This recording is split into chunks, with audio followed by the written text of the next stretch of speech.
qu'il n'y a pas une vraie politique de développement de la part de nos dirigeants. Parce que est-ce que c'est vraiment le développement qui préoccupe nos dirigeants d'aujourd'hui? Je ne pense pas.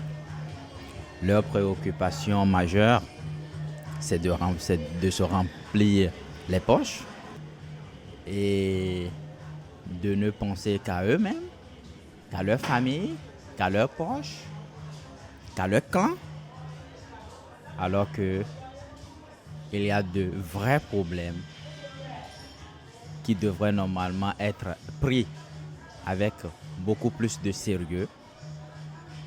Dans les campagnes, les villageois souffrent. Les villageois sont presque délaissés.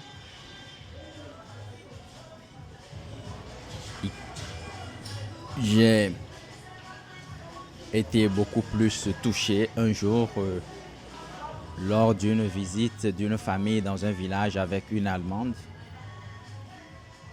où le monsieur est un cultivateur avec une femme avec beaucoup d'enfants.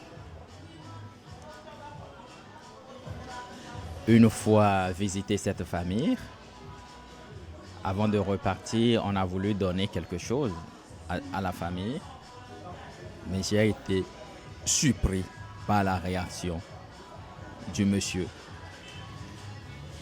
C'était un billet de 10 000 qu'on voulait laisser à la famille et qui pouvait quand même servir à quelque chose, ne serait-ce pour acheter quelques produits vivriers.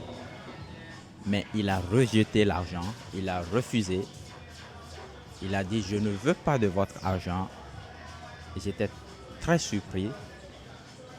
Et à nous de lui demander, mais monsieur, qu'est-ce que vous voulez maintenant? Il dit, je veux un vrai projet de développement. Un vrai projet de développement pour ce village. Les gens viennent souvent ici nous visiter, ils nous promettent des choses, ils ne le font pas, ils nous donnent de l'argent. Et moi, je suis fatigué de prendre de l'argent des gens. Et quel argent? 10 000, 15 000, 30 000, 50 000. Ça ne me fait rien. C'était ce qu'il disait. J'étais trop surpris. Il dit qu'il est fatigué, qu'il veut un vrai projet de développement. Et comme exemple que nous pouvons penser à peut-être prendre en charge 2 de ses enfants par exemple parce qu'il a des difficultés de payer des frais de scolarité pour les enfants. Parfois, il arrive même qu'on renvoie les enfants et que les enfants reviennent à la maison et qu'ils ne trouvent même pas de quoi payer la scolarité de ces enfants. Et que si nous pouvons déjà dire qu'on peut prendre 2 de ces enfants en charge, c'est-à-dire acheter les fournitures, acheter les cahiers, la scolarité, payer la scolarité, eh bien, qu'il serait très content, par exemple. Et que lui-même, qu'il a une activité, et que cette activité-là ne marche pas vraiment, qu'il fait du champ, il fait la culture du maïs, du manioc, arachide, du haricot, ainsi de suite, mais il lui faut une main-d'œuvre importante, que lui seul, il ne peut pas tout faire, qu'il lui faut des gens qui puissent l'aider à faire une culture extensive. Sans une culture extensive, qui ne pourra pas vraiment générer de faire rentrer beaucoup d'argent pour sa famille. Il faisait quoi comme métier? C'est un cultivateur. Il fait les champs de maïs, C'est maïs. les champs de manioc. Il cultive également du haricot.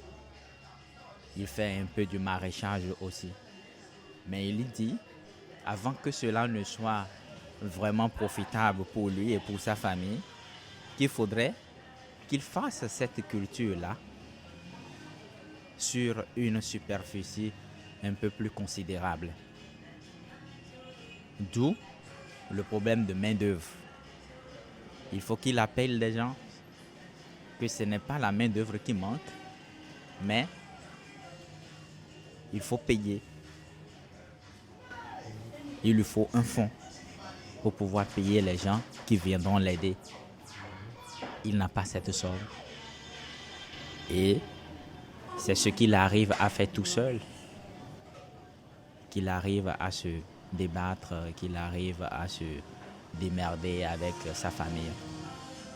Et que c'est très difficile pour lui aujourd'hui de penser vraiment à un vrai projet de développement. Et si nous pouvons vraiment l'aider et faire quelque chose aussi pour que sa famille puisse vraiment s'épanouir, qu'il sera très ravi et qu'il nous sera très reconnaissant aussi.